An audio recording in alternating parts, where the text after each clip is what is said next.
Welcome everyone. My name is Tan and I'm an independent certified financial planner practitioner. Today's educational video is on incentive stock options, ISOs. What are incentive stock options? Incentive stock options is a form of compensation. It gives you the right to purchase a certain number of shares at an established price.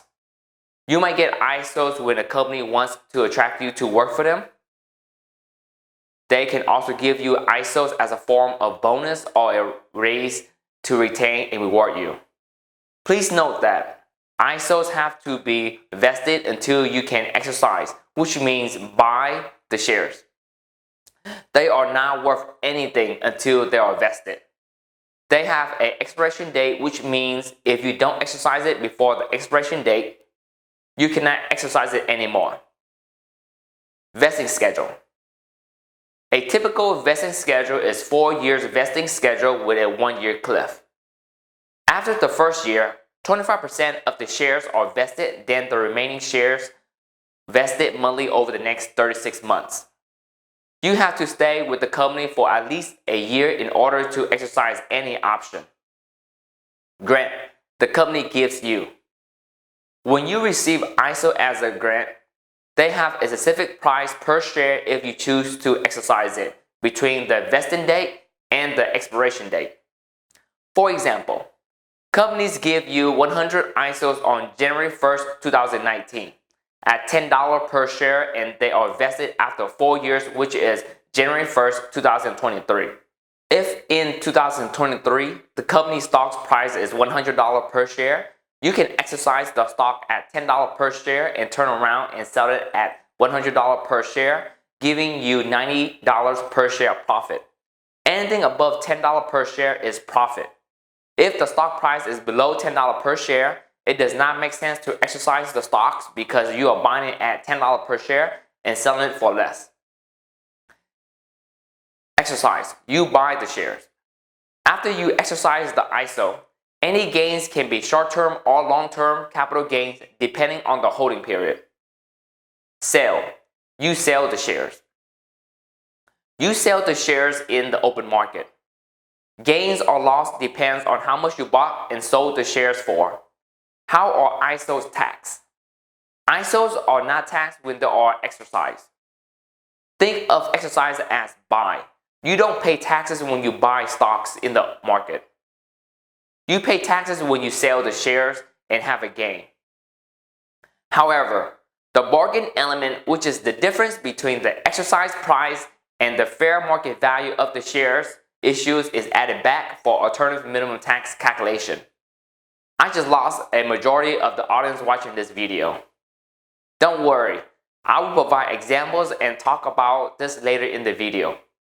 If they are sold 1 year after being exercised, bought, in 2 years from the date they were granted give, they will be taxed at long-term capital gains tax rate. This is called a qualifying disposition. Here is an example of a qualifying disposition. Grant date is January 1st, 2019. Exercise date is January 2nd, 2020. Sales date is January 3rd, 2021. Qualifying disposition meaning qualifying you from treating the gain as capital gains. Disqualifying disposition meaning disqualifying you from treating the gain as capital gains. Normally, capital gains tax rates are lower than earning income tax rates. TurboTax provides 5 really good examples, so I'm going to summarize it. For more details, you can go to my blog and click on the TurboTax link under reference. Let's say the company grant give you 100 shares at $10 per share on January 1st, 2019. You exercise those 100 shares on January 2nd, 2020 at $10 per share, which is $10 times 100 shares equal $1,000. The current price of that stock in the open market is $100 per share. 1. You exercise the ISO and held it.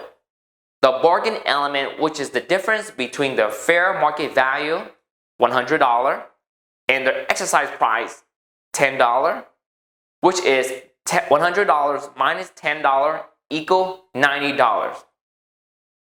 Then $90 times 100 shares equal 9,000. 9,000 is added back for alternative minimum tax. 2. You exercise the ISO and sell it right away in the same calendar year. The bargain element of $9,000, $90 times 100 shares, is wages to you and it is taxed at ordinary income tax rate. 3. You exercise the ISO and sell the stocks next year. The gain is wages to you and it is calculated as the lesser of the bargain element or the actual gain from the sales of the stocks. If you want the lesser amount, it cannot trigger a wash sales rule, a sales to a related party, or a gift to an individual or charity. Because this did not occur in the same year as the tax year you exercised the option, you have to make an adjustment for AMT. When you originally purchased the stocks, you should have reported an income adjustment for AMT purposes in that year. 4. You exercise the ISOs and sell it more than a year from the day you exercise and less than 2 years from grant. The bargain element is treated as compensation to you. The gain above the cost base is long-term capital gain. Because this sales did not occur in the same year as the year you exercised the option, you have to make an adjustment for AMT.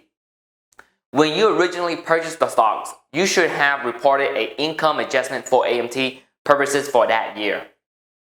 5. You exercise the ISO and sell it more than a year from the day you exercise and more than 2 years from grant. The bargain element is added back for AMT when you exercise the option. The long-term capital gain is the difference between the exercise price, the price you pay for the stocks, and the sold price. Because this sale did not occur in the same year as the year you exercised the option, you have to make an adjustment for AMT. When you originally purchased the stock, you should have reported an income adjustment for AMT purposes that year. Alternative minimum tax. Continue from our example.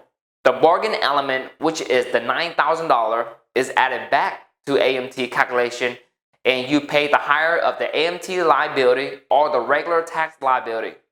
What a lot of people do not know is that when you input your data into the tax program, it runs AMT and regular tax. The program tells you how much you owe by showing you the higher amount of the AMT liability or the regular tax liability. The bargain element is subject to AMT when you buy and sell the shares, unless you sell the shares in the same calendar year you exercise.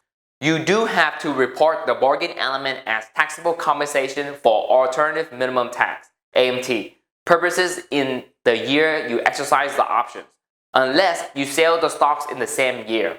The big mistake. The biggest mistake I see is clients coming to me because they didn't know they have to pay the taxes due to exercising the ISO, even though they didn't sell the stocks. If you don't have the money to pay the taxes when it is due, you are forced to sell the shares at a time you might not want to sell it. There are 3 really good strategies to solve this tax problem, and I will only explain it in person or during an online meeting because it has to be done correctly. What you should know. You really should understand your ISO plan and how it works. Last thing you want is assuming you can exercise the shares and sell it for a profit but cannot due to the fine print, or you do it wrong and pay more taxes that you could have been avoided. Risk. You are exposed to more risk when holding a single company stocks compared to a portfolio of investment. Should you hold the company stock or sell it? It really depends on what type of investor you are and what is your plan moving forward. What is your outlook on the company? What other assets do you have? Do you have any debts, etc.? Form 3921. Here is information directly from the IRS website. After exercising an ISO, you should receive from your employer a Form 3921. Exercising of an incentive stock option under Section 422B, this form will report important dates and values needed to determine the correct amount of capital and ordinary income, if applicable, to be reported on your return. Form 3921 has information about your ISO exercises during the prior tax year. Let's review the information. With incentive stock options, ISO, no income recognized when option is granted. No tax due when option is exercised. When exercised, bargain element, which is the difference between the option price and the fair market value of the date of exercise, is added back for alternative minimum tax purposes. Tax is due when stock is sold. If the stock is held at least 1 year from exercise and sold at least 2 years after grant, gain is subject to long-term capital gains tax rates. Otherwise, gain is subject to ordinary income tax rates. Next step. Please note that as tax law changes, your tax situation could be different. You should understand and know what you have so you can make the most out of it and prevent costly mistakes. Read your plan carefully and come up with a game plan. If you need help, please reach out so we can build a plan together. Thank you for watching and happy planning. This is Tan, your trusted advisor.